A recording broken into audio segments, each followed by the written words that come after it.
விழுந்த மனம் விழுந்ததுதான், இழந்த மனம் இழந்ததுதான்.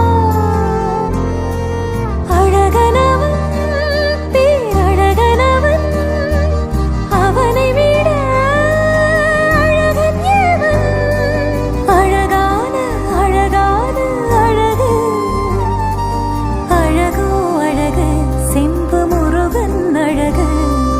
விலகாது விலகாது ஒரு போதும் அவனை விட்டு என் மனது. இன்பா இன்பா இதுவே சிவமகனை வேண்டி நான் பாடும் சிவவெண்பா.